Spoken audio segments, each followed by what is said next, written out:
Hawaii.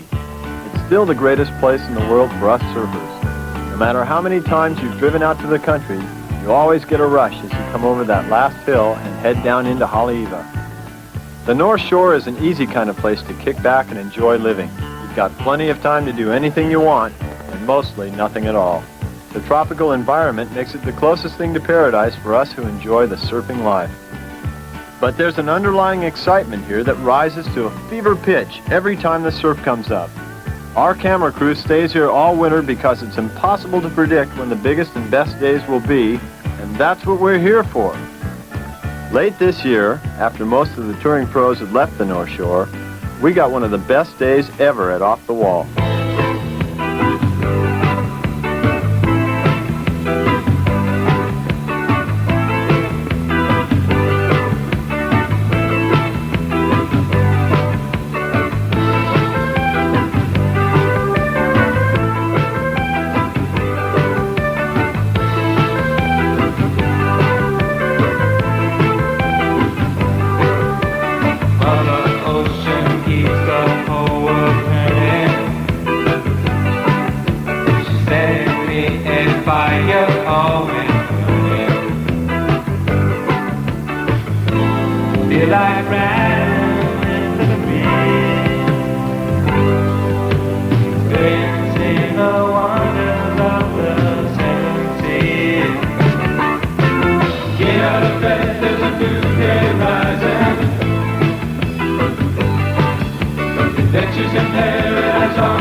The shape of the waves at reef breaks like Off the Wall is ultimately determined by shifting sands.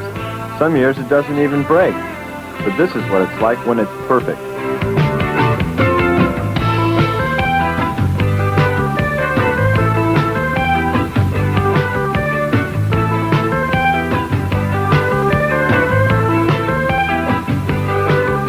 Abundant like a sea of knowledge flowing. Living, laughing, crying, loving, growing. In silver's heart, 8,000,000 seeds she's sowing. I've been here long enough, now I'll be going. Feel like riding with the wind, experiencing the wonders of the there's a new day rising. Adventures in paradise on the horizon. Get out of bed, there's a new day rising. Adventures in paradise on the horizon.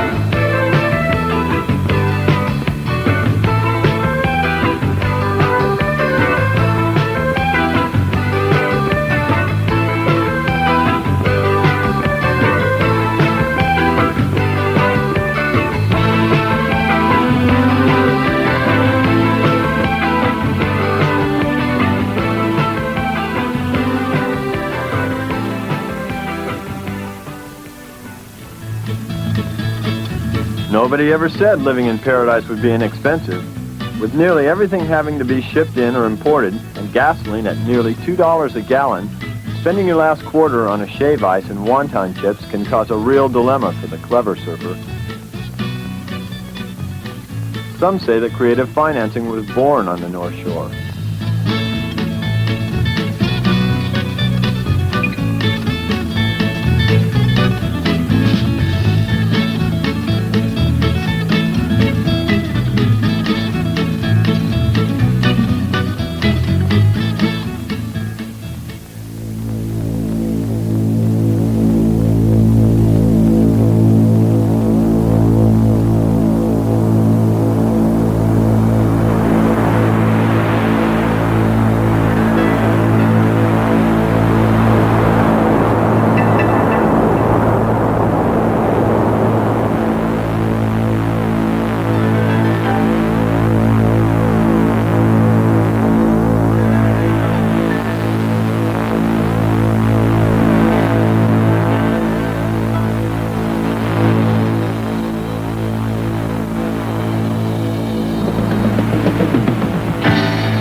Crowds and cameras really turn out when the surf is up at Pipeline. Breaking incredibly close to shore, Pipeline provides a vantage point which gives spectators a close-up view of what big wave surfing is all about. The carnival-like atmosphere on the beach is in direct contrast to the danger lurking in the water. But when the conditions are just right, Pipeline can provide a display of skill and daring that is beautiful to watch.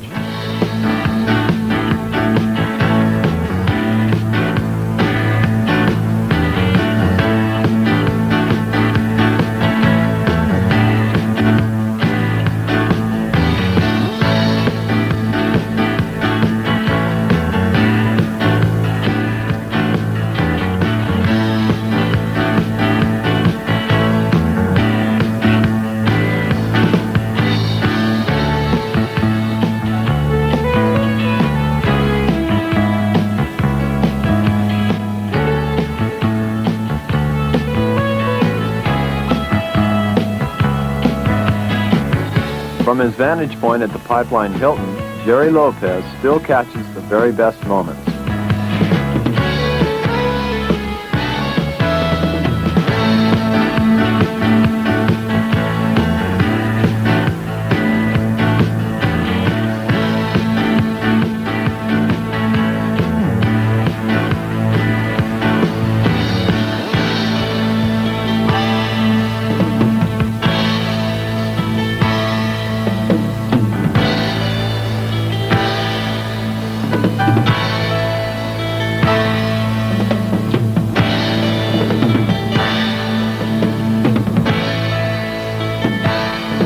When the conditions are wrong, the crowds show up to witness the age-old struggle between man and nature as adversaries.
The number of broken boards on the beach at the end of the day reflects the degree of commitment shown by Pipeline's best riders.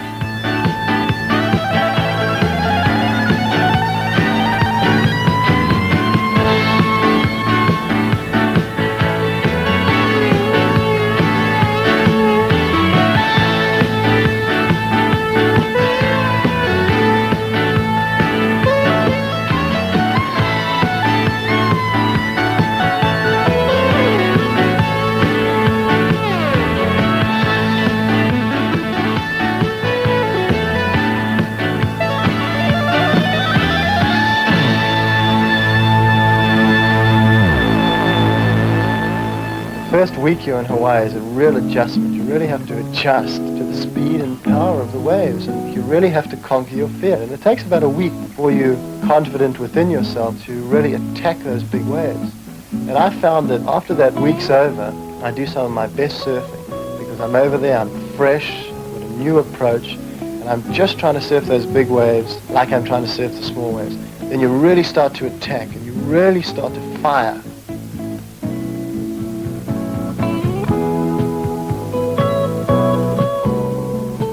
And then you have the contest start to come around. So you surf during the contest, try to play it reasonably conservative all the way through until your heats when you try to rip it up. And then once the contest is over, you can really get back to tearing it up and free surfing again.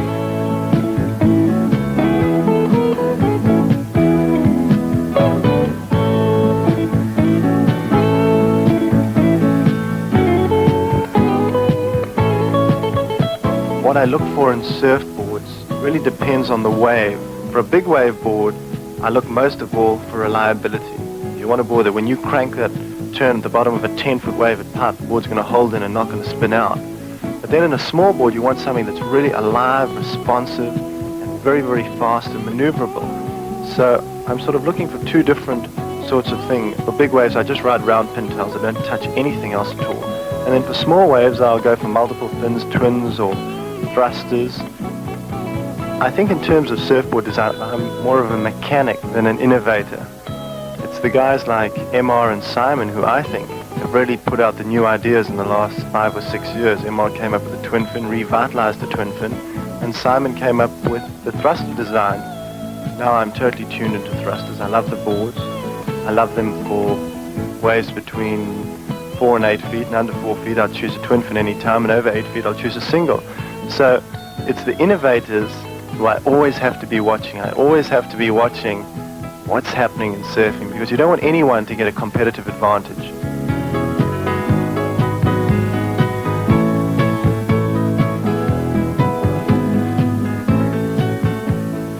I think I had a great advantage coming from a place like South Africa, which is reasonably conservative. I wasn't exposed to a lot of the things that a lot of young kids are exposed to, which can destroy their lives. I managed to stay away from the bad influences that can destroy talent.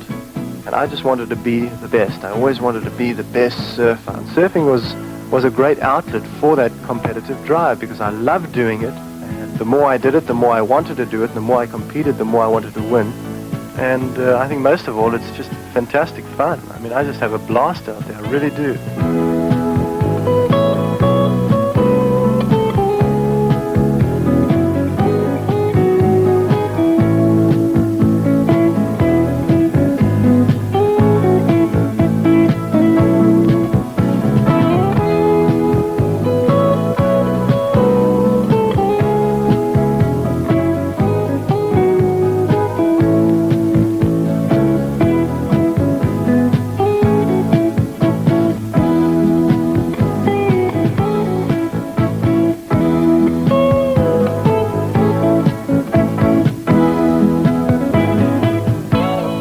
I can see myself doing exactly what I'm doing now for the next 4 years. I love it.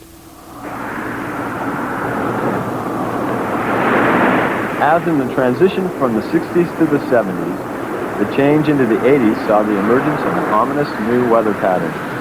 Severe storms struck the coast of the Hawaiian Islands, creating huge, closed-out waves and impossible conditions for surfing.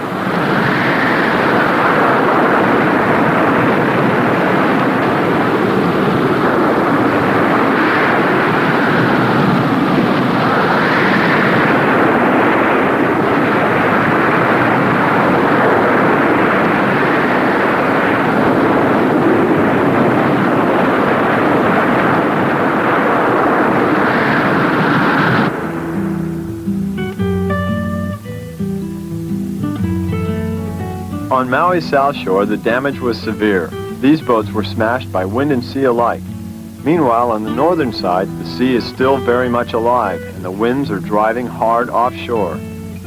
Gradually, they lessen, and at Pakukala, longtime surf mates Jerry Lopez and Terry Fitzgerald utilized longer boards and their extensive wave knowledge to pick up the few rideable waves out of the storm swell.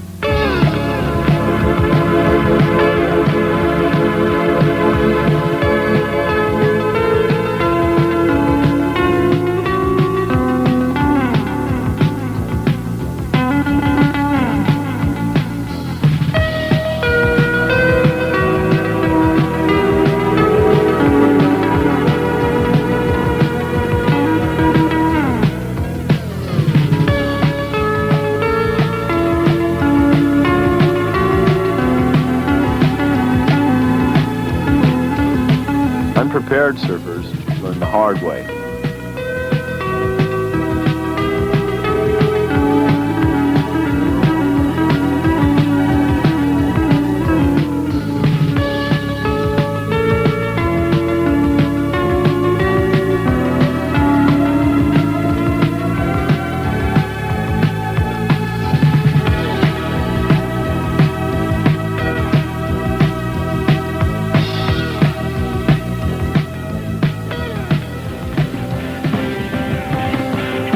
As the Kona winds subside and the swell begins to organize, we drive to another spot on Maui's north side. Windmills is a place where both lefts and rights break over a reef that's even shallower than Pipeline. With the wind in transition, we get it incredibly glassy, and it sure feels great to be out in the warm water and sunshine again.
As the weather settles and the trade winds return, we get ideal conditions for sailboarding.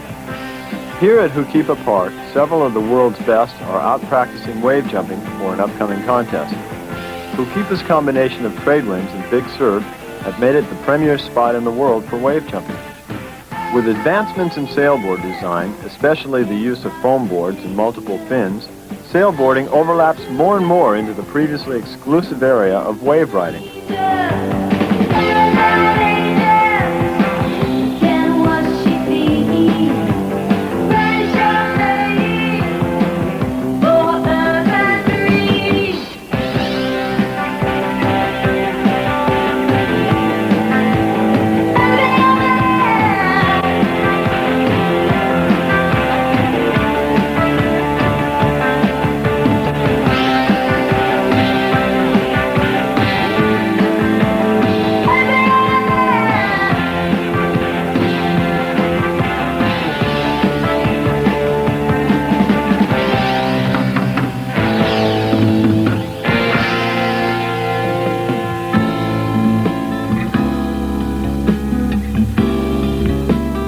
The big challenge for sailboarders is to see who can jump the highest, who can be the first one to achieve an aerial 360.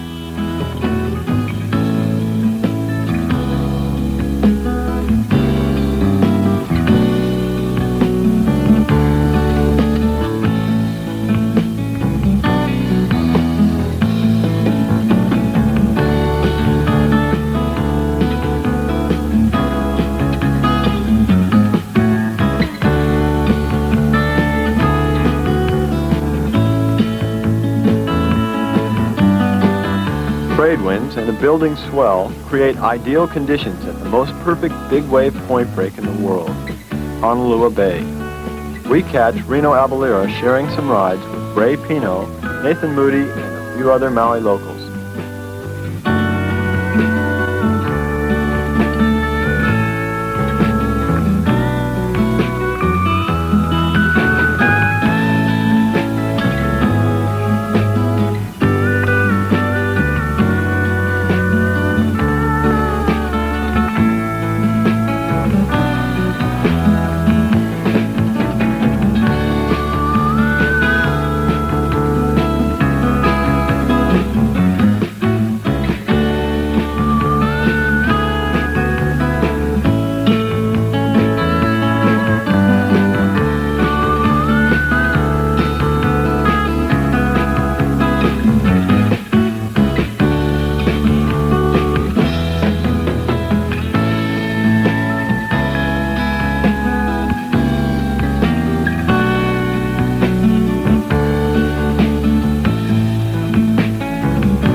Protected from most swells by neighboring Molokai, Honolulu Bay is one of those spots which only breaks when the swell is giant.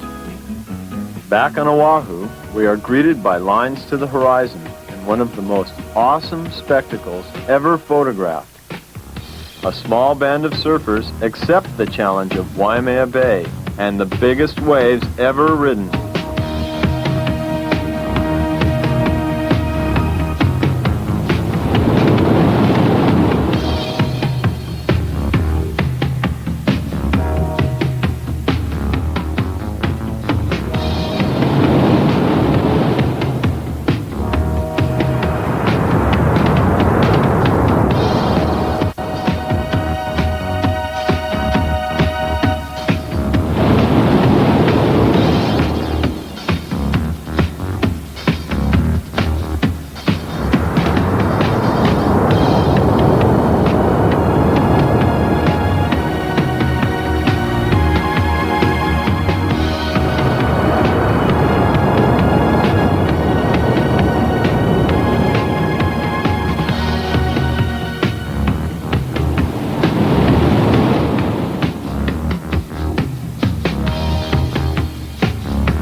Inevitably, by the end of the day, someone gets into big trouble. Sometimes it's a surfer who has misjudged his abilities, or it may be an unwary observer who gets swept from the shore. It's then that the courage and ability of the North Shore lifeguards is truly appreciated.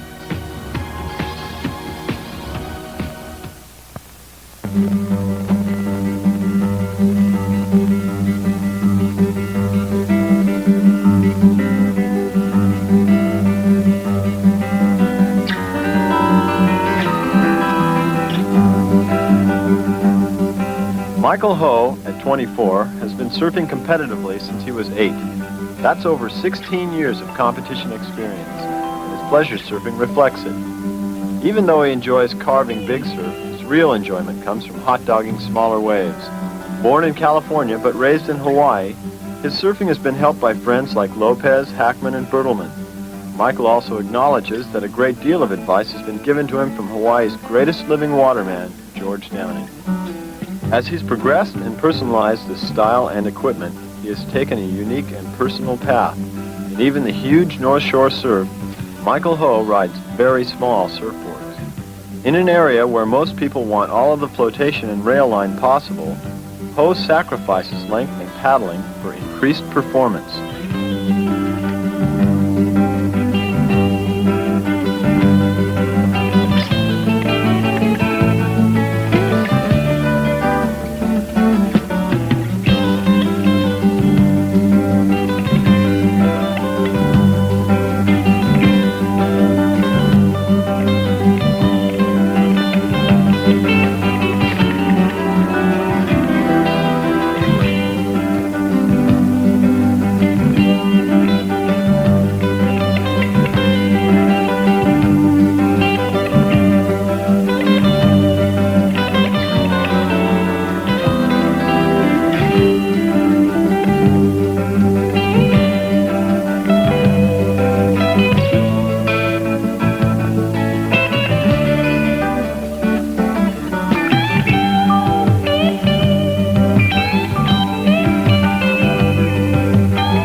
Michael Ho is a great representative for Hawaii as he travels around the world in professional competition.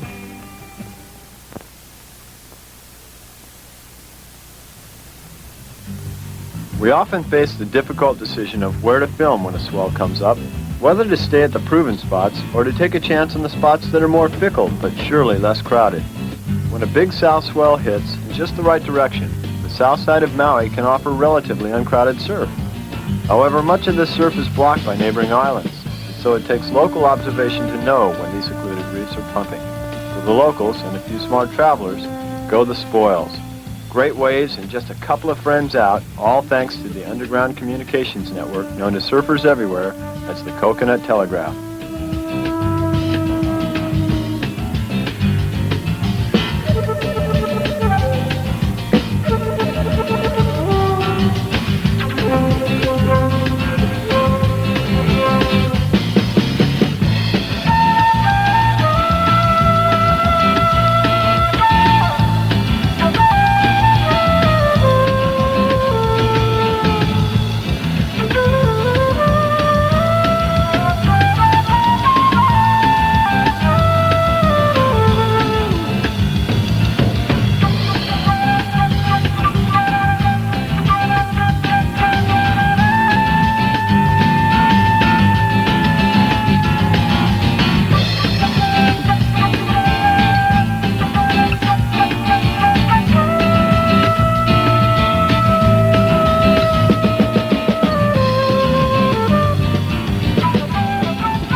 While a mother and baby humpback whale play in the channel, the swell has reached its peak. And though it may only break once in a few years, we were on the scene for this, the biggest day in memory at the fastest wave in the world, Malaya.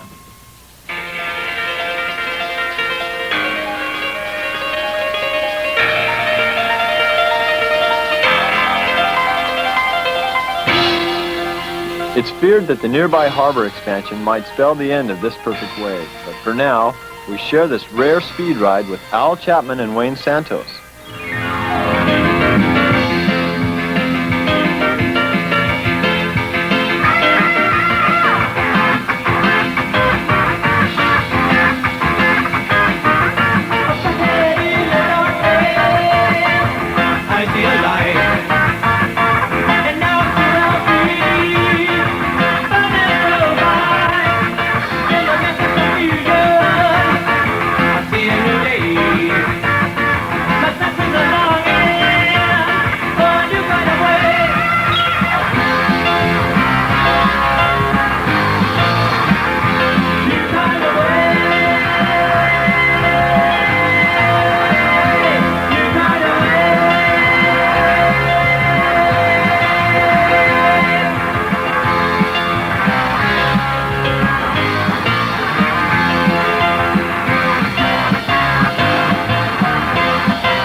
The hydrofoils have found the inter-island turbulence to be so severe that they no longer run.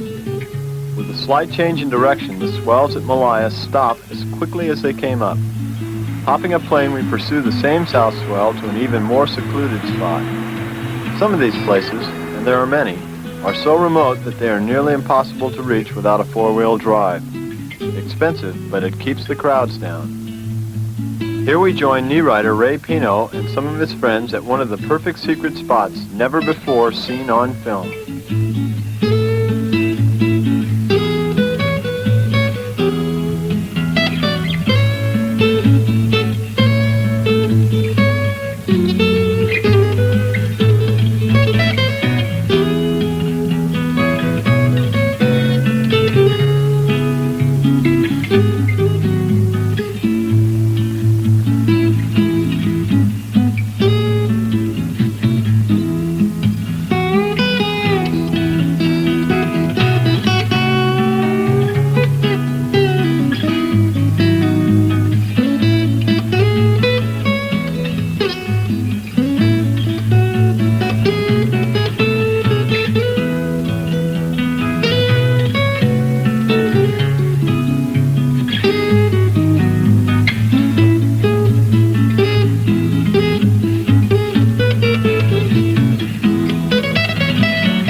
The beauty of Hawaii is as exquisite as it is fragile.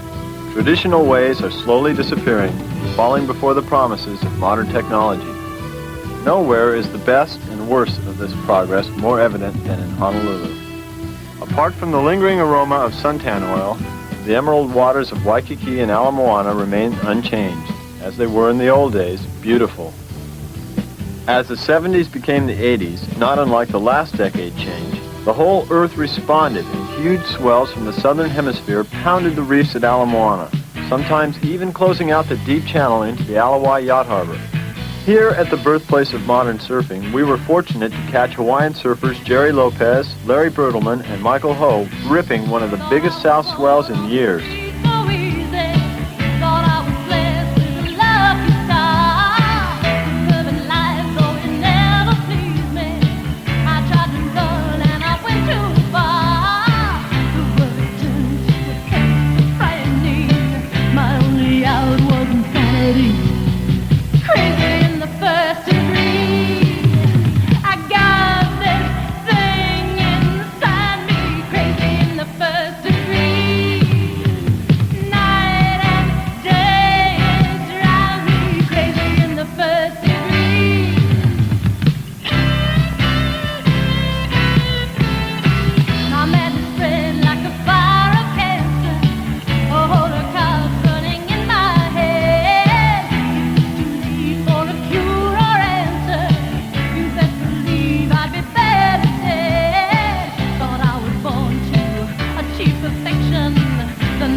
Increasing swells in the channel nearly caught several expensive yachts as they foolishly headed out to sea. But the real price for courage, or is that stupidity, has to go to these two guys who managed to punch their Hobie Cat out to the lineup only to get completely stuffed in the pit of an Ala Moana monster.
Bobby Owens is the competitive surfer to watch in the 80s as he makes his move to the top of professional surfing.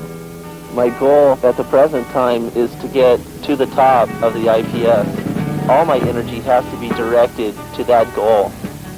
Right now, I'm trying to develop equipment that will take my surfing to a higher level of performance. I want to come up with a more dominating type of style. My surfing is fluid, but for contests I need to gear it a little more radically. And now I'm serious enough about professional surfing to where I'm committing myself fully to it, and that means a full-on rigorous training schedule, jogging, paddling hard even when the surf's flat, having a carefully planned diet. This year, Ian Cairns is coaching me to improve the competitive aspects of my surfing, because that's what it takes to win, and I want to win.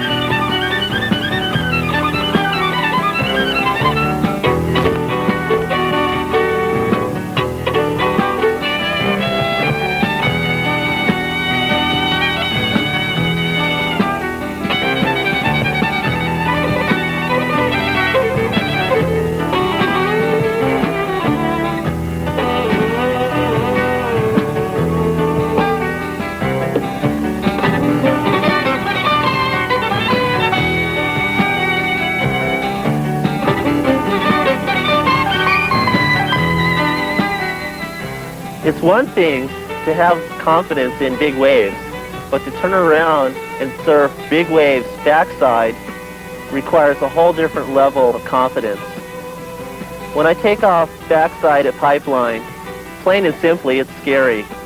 But eventually, I just get into it and I start pulling off certain maneuvers and I build up a rhythm, and all of a sudden, my whole approach becomes spontaneous.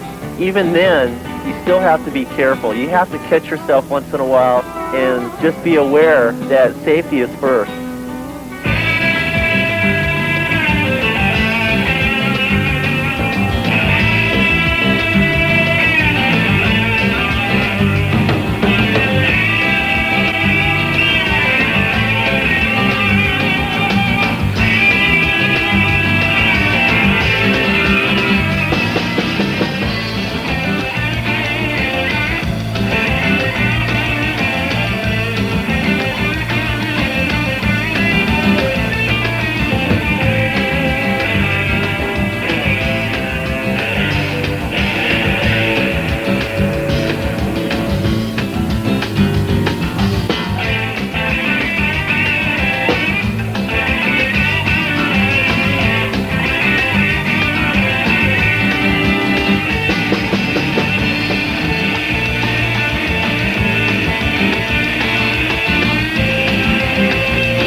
You just can't jump ahead and go for it. You've got to do it step by step through development of design, through the amount of experience you gain over the years, and just make the right moves.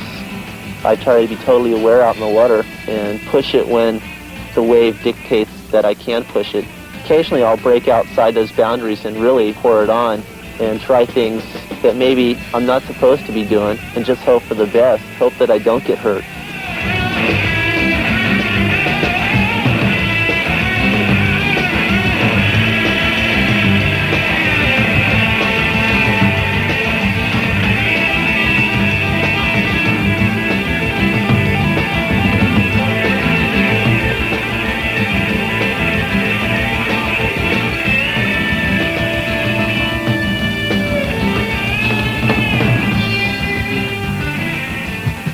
Sunset Beach, breaking nearly a quarter of a mile out in the ocean. The power of sunset can't be appreciated unless you've been there.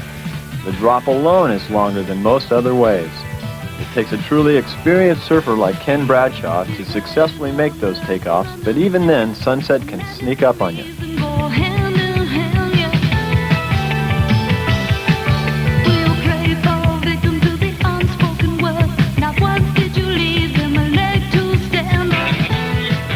There's more water moving here than anywhere, but sunset, when it's on, is the high-performance big wave.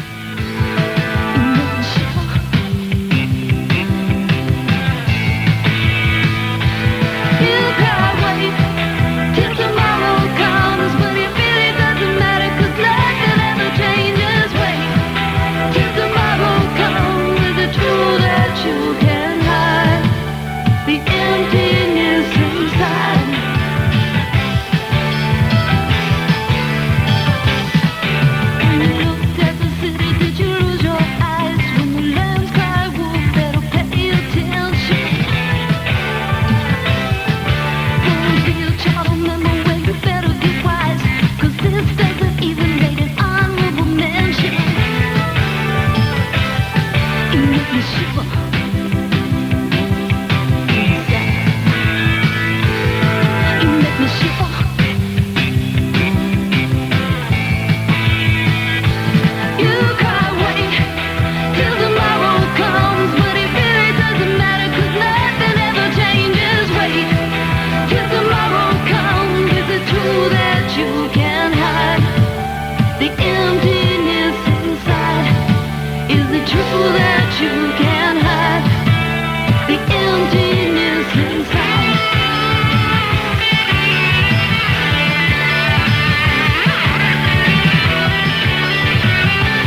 At the end of a day of good surf on the North Shore, we're feeling great. It's a good time to sit down with your friends and talk about the day's best rides and where we'll surf tomorrow.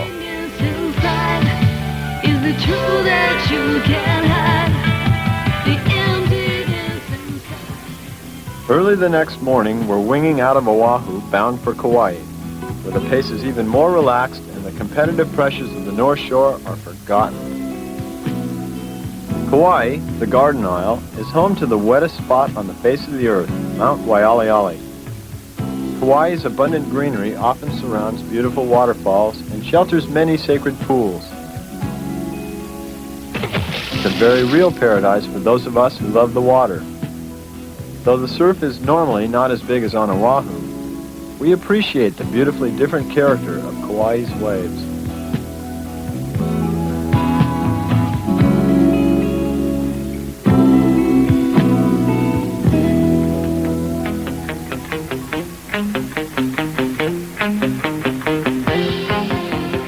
Passing through the famous tree tunnel, we join locals Glenn Kalakahui, Mike Smith, Steve Klein, and the world's top professional woman surfer, Margot Oberg, having a great session on the south side.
Leaving Kauai and the Hawaiian Islands, we take with us another year of good memories and the footage to prove it.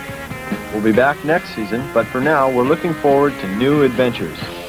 Passing Rincon, we head up the coast to Morro Bay and some of the biggest sand dunes along the California coast. This was the spawning ground for one of the most unique and exciting offshoots of the sport of surfing we've ever seen. With Jack Smith and his friend Gary Flewitt, we're introduced to the wild new sport of sandboarding.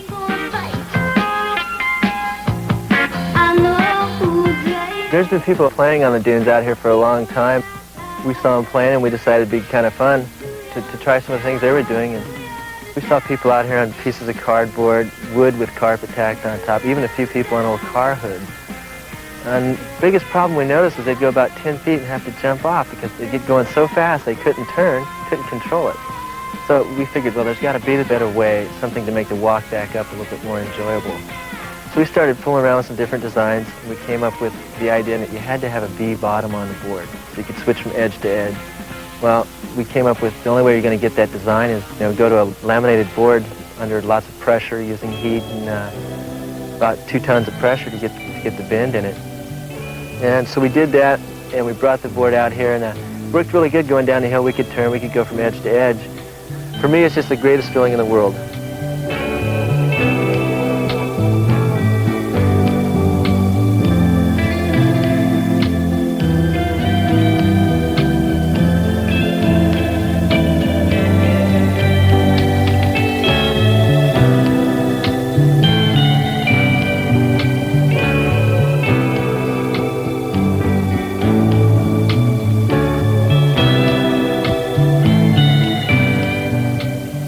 Once we had turns down and we could carve faces fairly well, we started looking at jumps and aerials. And to do this, we had to have an adequate binding system to keep the board to our feet. So we looked around at different things, ropes and certain bungee cords and stuff, leashes, and nothing seemed to work too well. And we came up with 2 rubber straps attached laterally to the board. And what happens is they go over the top crown of your foot and over the toes. And when you jump up into the air, these secure your feet really well to the board. We found that also these bindings helped us control the board quite well under really radical maneuvers and tight turns.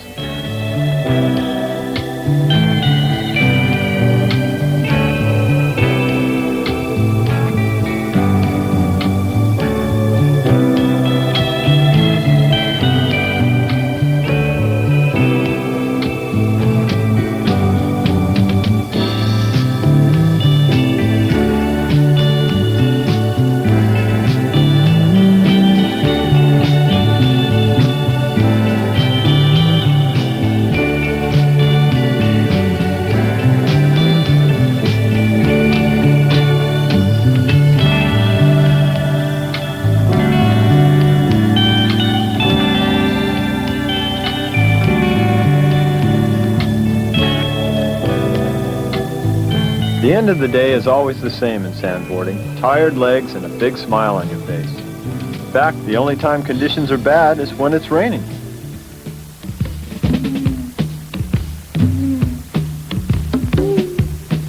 Joining former world champion Wayne Rabbit Bartholomew, his wife Tony, Bruce Raymond and Edwin Santos in the Caribbean, we hit the inevitable flat spell. This puts us all under a lot of pressure as Bruce and Rabbit have very little time before the next leg of the contest circuit.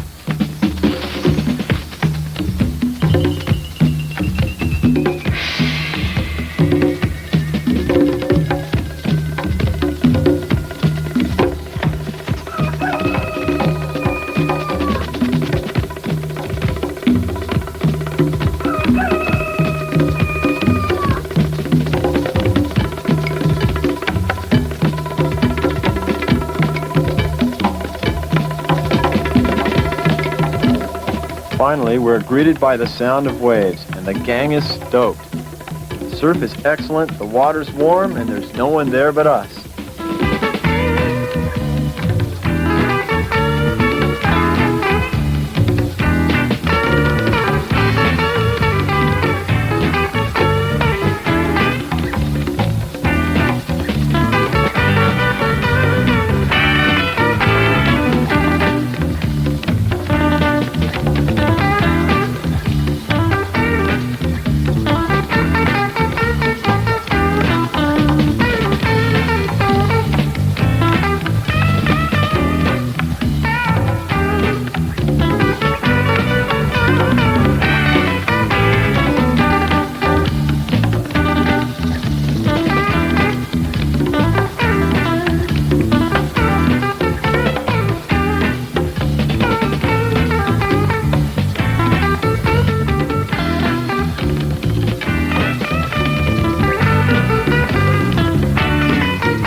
On our journeys, we're frequently amazed with incredible displays from Mother Nature.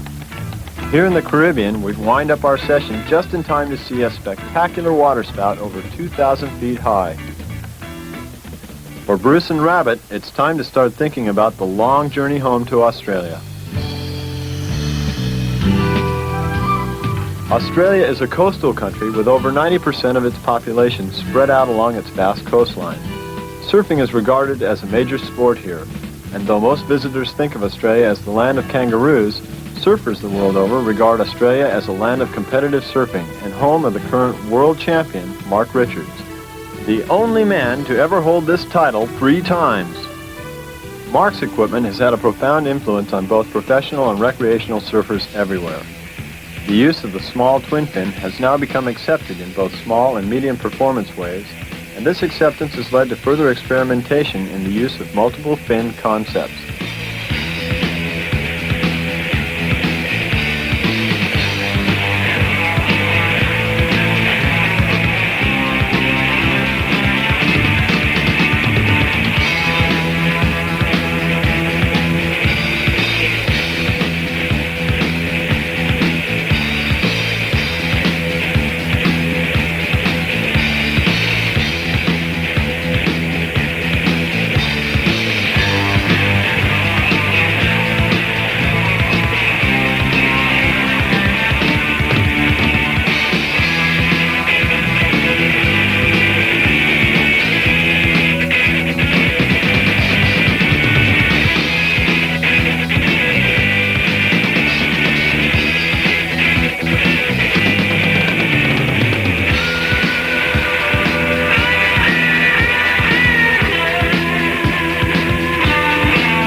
Mark has the unique ability to perform well in any kind of surf, and he has the drive to put out the extra effort to extend his own limits.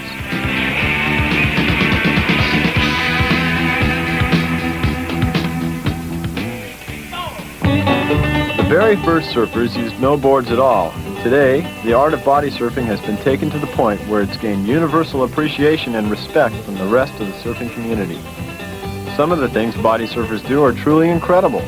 Using only a pair of fins and sometimes a handboard, body surfers enjoy wave riding with a minimum of equipment.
Perhaps the most exciting recent addition to the world of surfing is the boogie board.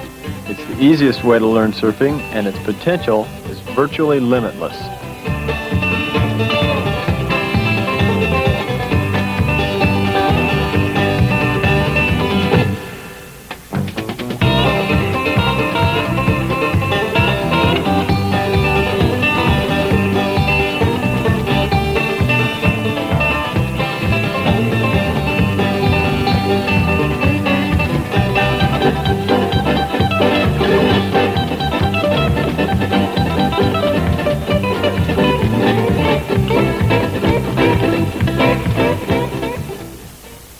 From the mountains to the sea, to all of Southern California, a good evening. Tonight's top story continues to be the shark menace off the California coast. Beach communities are still reeling from last month's tragic fatality of a young surfer near Monterey at the hands of, or that should be the jaws, of a great white shark. Here in the Southland, a number of sightings have left feelings of terror in the hearts of beachgoers. Today, another of these monsters from the deep menaced a group of surfers at our own Malibu Beach. Fortunately, as of this hour, we're able to report that no attacks have occurred. Now for a live minicam report, we take you to George Woodward at Malibu Beach. Thanks, Jerry. This is George Woodward, live at the beach in Malibu. And standing beside me, lifeguard Morton Wisdom. Tell us, Morton, what did you see this morning? Well, George, I was opening up my lifeguard station, and I heard some commotion in the water, and I looked up, and here was a real large shark swimming among the surfers. Well, did you have any trouble getting the surfers out of the water? No, George. The minute they saw the shark, they all swam to shore. Well, looks like just another fish story. Live from Malibu. Where's my friend Norm? Look, he's still in the water. Fighting back is just no use. The shark has one thing on its mind. He'll eat everything that he can find. The shark has lots of big shark teeth. Look out on the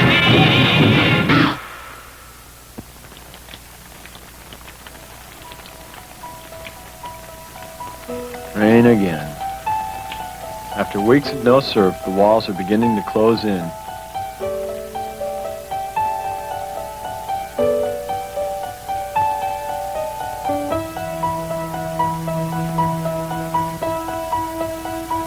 On Maui, Chris Lassen whiles the time away, dreaming about the perfect wave. On a faraway island paradise, it exists. A place so remote that few surfers will ever see it except in photographs. To go there, to see this perfect wave firsthand would be the trip of a lifetime. After months of preparation, we're on our way.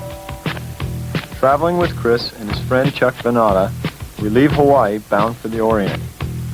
After 4 separate flights, we're halfway around the world and totally fascinated by everything that we see. Getting around in a foreign land where you can neither read the signs nor speak the language is the first problem. But getting away from the tourist resorts and seeing local life is what makes it interesting.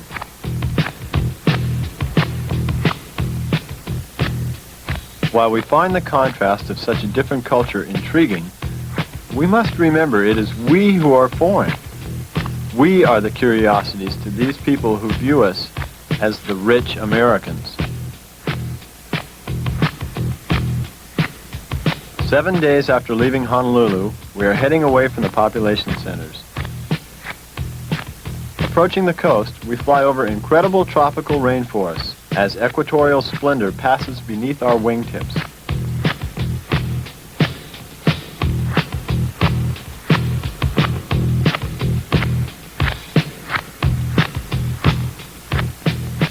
Coming in over the rice paddies, we realize that we are far from the security of modern society. Chris and Chuck thank the pilot for a safe journey and a successful landing, but we're unprepared for the arduous bus ride ahead and the strange stares of the curious.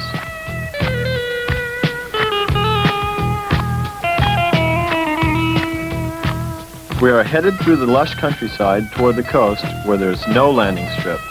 The cramped bus is not built for people our size, and there's nothing between our wooden seats and the bumpy road but us. Finally at the coast, the rough ride has taken its toll. We're exhausted. The heat and humidity here are really unbearable, though at least we're one step closer, and tomorrow our journey ends. Everyone assumes that we're rich. Each surfboard and every little piece of equipment costs us extra. The people who live here don't have any excess baggage, and in spite of having a pocket full of strange foreign bills, it's getting expensive. But at least we're on the water again.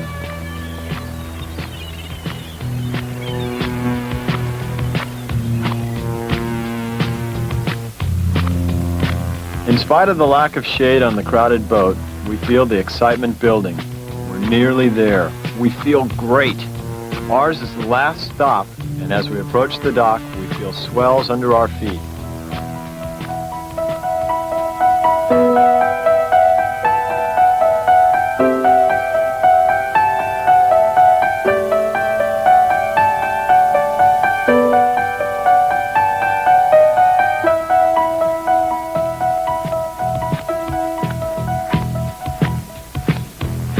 After 9 days of constant travel, we're finally at our destination. We're on the island. The people are friendly and living in a world barely touched by the 20th century. They totally lack modern conveniences, but they're content. They seem to know that their island was a paradise.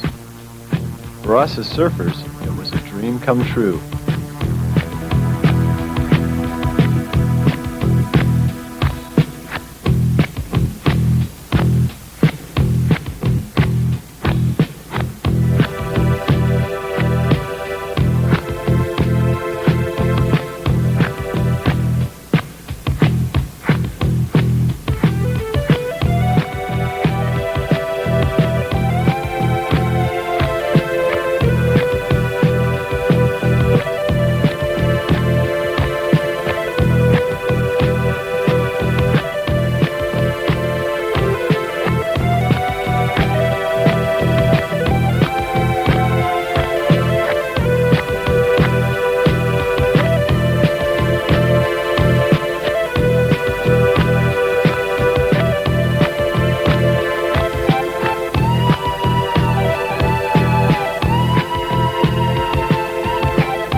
Chris and Chuck found in the experience of riding perfect waves alone what the search is all about, a chance to share.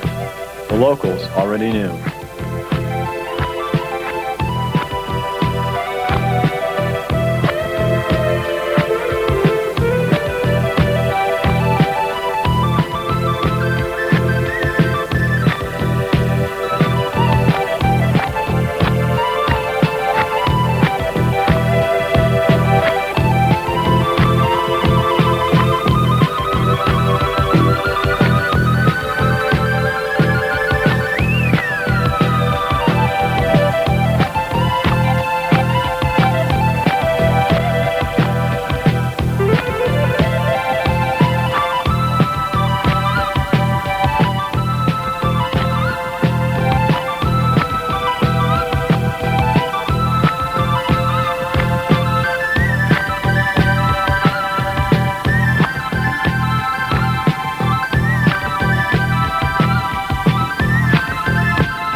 Chris and Chuck begin their long journey home, reflecting on the adventure, one they will remember for a lifetime. They'll remember the people, the place, but most of all, the wave. We have traveled halfway around the world to one of the most remote islands on our planet in the hope of finding perfect waves. For Chris and Chuck, the dream of paradise has come true.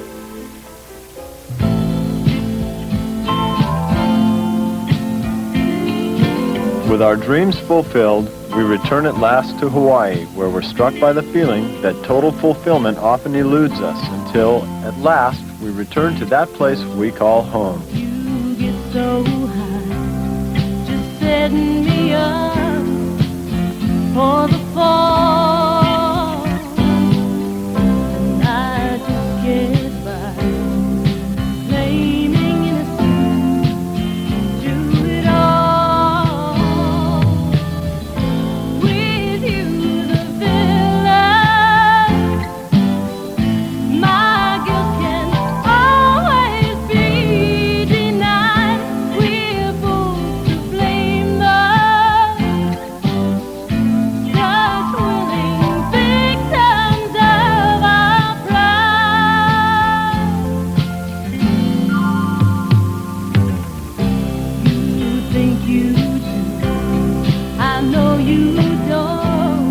but at least you could try.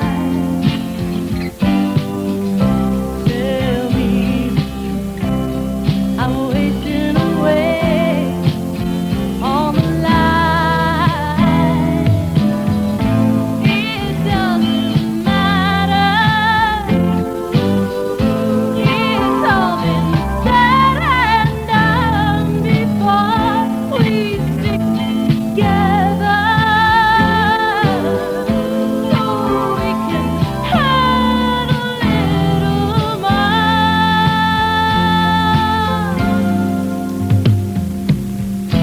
Look to your own dirty deeds before blaming mine. They'll come back to you, babe. It's just a matter of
Big, I mean really big waves like these third reef monsters at Outside Pipeline are absolutely terrifying.